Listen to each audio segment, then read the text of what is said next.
दोस्तों, योग विज्ञान के अनुसार एक साधक अपनी सांसों पर नियंत्रण करके ऐसी बहुत सी चीजें कर सकता है जो साधारण इंसान के जीवन से परे है।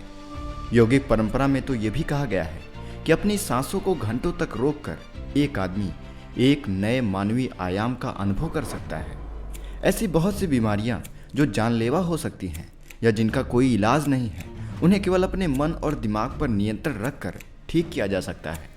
अपनी सांसों पर नियंत्रण करके ऐसी मानसिक स्थिति तक पहुंचा जा सकता है जहां जीवन में आने वाले उतार चढ़ाव उसे परेशान नहीं कर सकेंगे। कुछ लोगों को ये सब बातें कहानी लग सकती हैं, क्योंकि आमतौर पर लोग ऐसा नहीं करते हैं और कोई भी चीज़ जिन पर उन्हें यकीन नहीं होता उसे अंधविश्वास कह के नकार दिया जाता है। जब सांस विचलित होती है तो मन भी अस्थिर हो जाता है, लेकिन जब सांस में शांति होती है तो मन भी स्थिर हो जाता है और योगी दीर्घायु हो जाता है। दोस्तों, हमें अपने सांसों को समझना चाहिए, इस पर नियंत्रण करना चाहिए, प्रयास करना चाहिए। जैसा कि हम सभी जानते हैं कि एक कुत्ता जो कि 1 मिनट में 27 से 28 सांसें लेता है, वह 10 से 12 साल तक ही जीवित रहता है। वहीं एक इंसान 1 मिनट में 14 से 15 सांस लेता है और वो 80 से 100 साल तक जीता है। लेकिन एक कछुआ जो कि 1 मिनट में सिर्फ 5 से 6 बार सांस लेता है, वो 500 से 600 साल तक जीवित रहता है। इससे स्पष्ट है कि जिस जीव की सांसों की संख्या जितनी कम होती है, वो इतना ही लंबी आयु तक जी सकता है।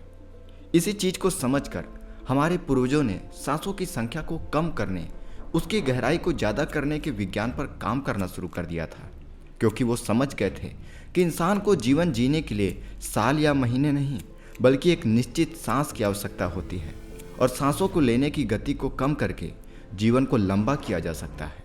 लेकिन ध्यान हो, सांसों को धीमा और लंबा करने की यह गति प्राकृतिक होनी चाहिए। जब हम सांस लेते हैं तो वायु प्रत्यक्ष रूप से हमें 3 स्थानों पर ही महसूस होती है: कंठ, हृदय, फेफड़े और पेट।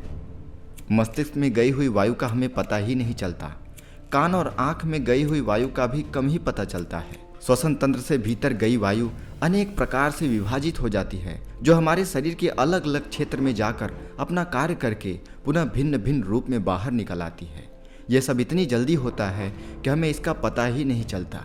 हम सिर्फ इतना ही जानते हैं कि ऑक्सीजन भीतर गई और कार्बन डाइऑक्साइड बाहर निकल गई, लेकिन भीतर वो क्या क्या सही या गलत करके आ जाती है, इसका हमें कम ही पता होता है। यदि हम जोर से गहरी सांस लें तो तेज प्रवाह के साथ शरीर के अंदर बैक्टीरिया नष्ट होने लगती है। कोशिकाओं के रोगों से लड़ने की क्षमता भी बढ़ जाती है। शरीर में नए रक्त का निर्माण होने लगता है। आंतों में जमा मल विसर्जित होने लगता है। मस्तिष्क की जागरूकता लौट आती है, जिससे स्मरण शक्ति दुरुस्त हो जाती है। न्यूरॉन्स की सक्रियता से सोचने समझने की क्षमता दोबारा से जिंदा हो जाती है। दोस्तों, फेफड़ों में भरी हुई हवा से आत्मविश्वास वापस लौट आता है। सोचें, जब जंगल में हवा एक तेज झोंकों के साथ आती है तो जंगल का रोम रोम जागृत होकर सजग हो जाता है। हमारे शरीर में कपालभाति या भस्मिका प्राणायाम तेज हवा के उस झोंकों की तरह ही है, जो हमें कई तरीके का लाभ पहुंचाती है। बहुत कम लोगों में क्षमता होती है अपने अंदर इस तरीके की आंधी लाने की, पर लगातार अभ्यास से इस आंधी का हमारे अंदर जन्म होता है। 10 मिनट की आंधी आपके शरीर और मन के साथ आपके संपूर्ण जीवन को बदल कर रख देती है।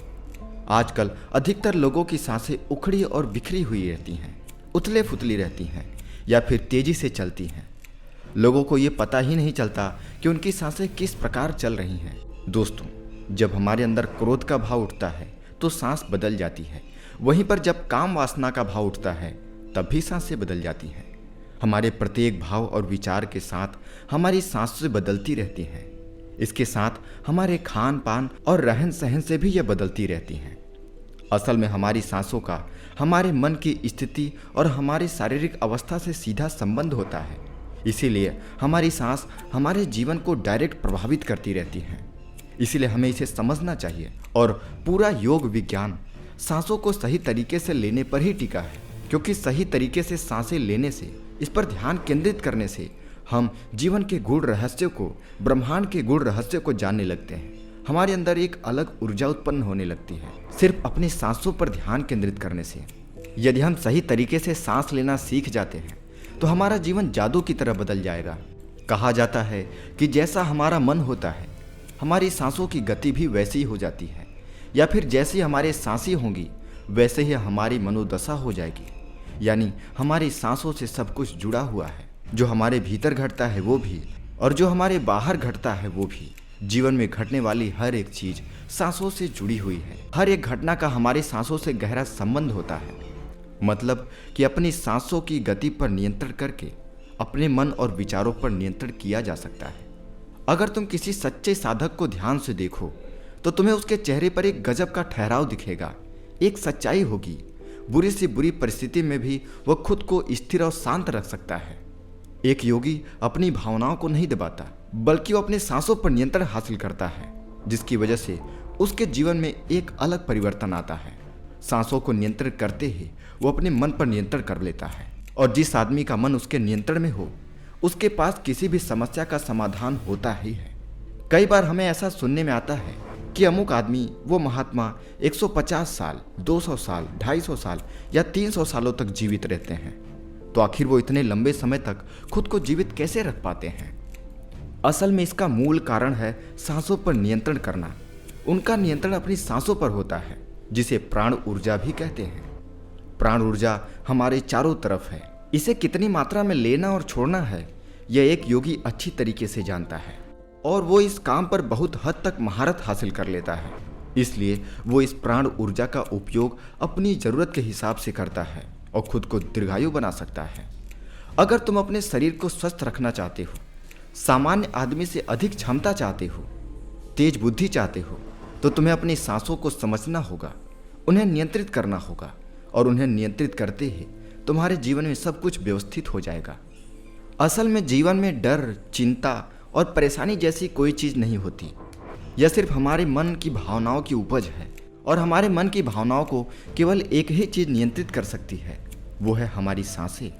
हमारे अंदर का क्रोध, चिंता, जलन, अहंकार, बदला लेने की भावनाएं, यह सब कुछ हमारे सांसों के हिसाब से चलती है।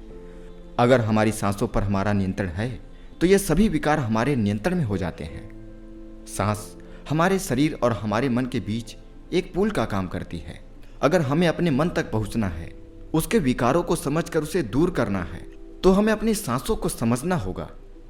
हमें अपनी सांसों के जरिए अपने मन तक पहुंचना होगा, और यही एकमात्र रास्ता है अपने मन को समझने का। हम जितनी छोटी सांसें लेंगे उतनी चिंता और बकवास से भरे रहेंगे, और वहीं हमारी सांसें जितनी लंबी और गहरी होंगी हम उतने ही खुश और शांत रहेंगे। साधारण तौर पर एक आदमी 1 मिनट में 14 से 15 बार सांस लेता है। सांस का सीधा संबंध हमारी मन की स्थिति और हमारी शारीरिक कंपन से है। अगर 1 मिनट में ली जाने वाली सांसों की संख्या 11 के नीचे आ जाए तो हम अपने आसपास होने वाले कई जीवों के कंपन को समझना शुरू कर देते हैं। यानी जानवरों की आवाज़ों को हम स्पष्ट रूप से समझ सकते हैं। तुमने सुना होगा कि शेर और बाघ जैसे खूंखार जानवर भी कुछ योगियों के सामने आते ही पालतू बिल्ली की तरह व्यवहार करने लगते हैं। ऐसा इसलिए होता है क्योंकि उन योगियों ने अपनी सांसों की संख्या को कम करके जानवरों की आवाज़ों को उनकी भावनाओं और कंपन के साथ एक संवाद स्थापित कर लिया है। अगर 1 मिनट में ली जाने वाली सांसों की संख्या को 9 से कम कर दिया जाए तो पेड़ और वनस्पतियां जो कार्य कर रही हैं वो समझना हमारे लिए आसान हो जाएगा। और वहीं अगर हमारी सांसें 1 मिनट से कम हो जाती हैं तो बेजान चीज़ें कैसे कार्य करती हैं ये समझना हमारे लिए आसान हो जाएगा। बेजान चीज़ों की कंपन और उनसे जुड़ी दुनिया हमारे लिए स्पष्ट हो जाती है। तो सांसों पर इतना कंट्रोल करने के बाद तो ब्रह्मांड को और प्रकृति को समझा जा सकता है, और ऐसी स्थिति पर पहुंचकर ही बहुत सारे योगी, ऋषि, मुनि ब्रह्मांड के रहस्यों को और उनसे घटने वाली घटनाओं की भविष्यवाणी कर देते हैं। हमारा शरीर जितना स्थिर होगा हम उतनी ही कम सांसें लेंगे।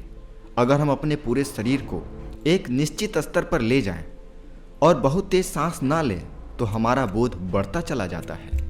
आपको क्या लगता है, क्या आप अभी जितनी लंबी सांस अंदर ले रहे हैं उतनी ही लंबी सांस बाहर भी निकाल रहे हो?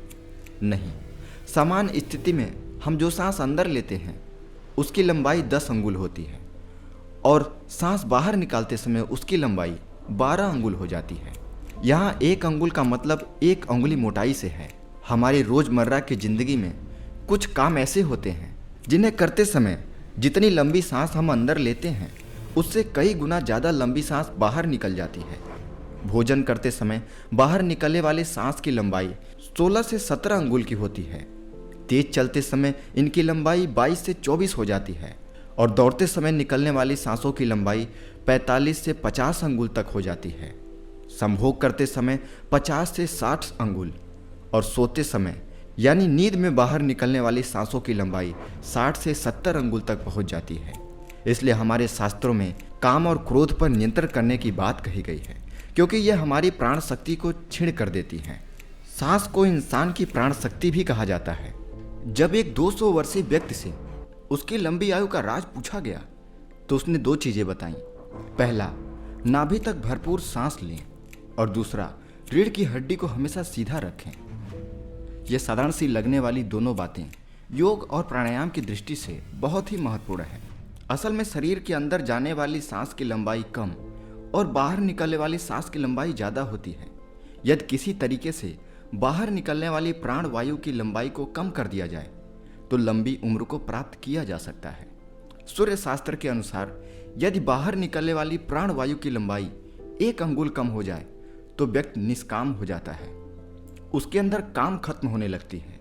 2 अंगुल कम होने से आनंद की प्राप्ति होती है। 3 अंगुल कम होने से शक्ति बढ़ती है। 4 अंगुल कम होने से वाक सिद्धि प्राप्त हो जाती है।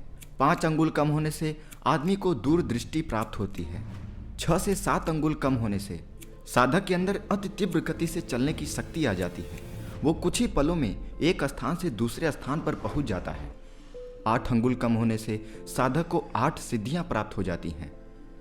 भगवान पवन पुत्र हनुमान को 8 सिद्धि नवनिधि के दाता इसलिए कहा जाता है क्योंकि उन्होंने सिद्धियों को प्राप्त कर रखा है। ये 8 सिद्धियां हर इंसान में होती है, बस जरूरत है तो उन्हें जागृत करने की। बाहर निकलने वाली सांस की लंबाई 12 अंगुल कम होने से योगी को इच्छा मृत्यु प्राप्त हो जाती है। फिर वो जब तक चाहे खुद को जीवित रख सकता है। लेकिन ये सोई हुई शक्तियां केवल तभी जागृत होती हैं जब मन में इन्हें जागृत करने की तीव्र अभिलाषा और दृढ़ निश्चय हो। मन का स्थूल रूप श्वास है, यानी श्वास से ही आपका मन चलता है। इसलिए सबसे पहले सांसों पर नियंत्रण करना होता है।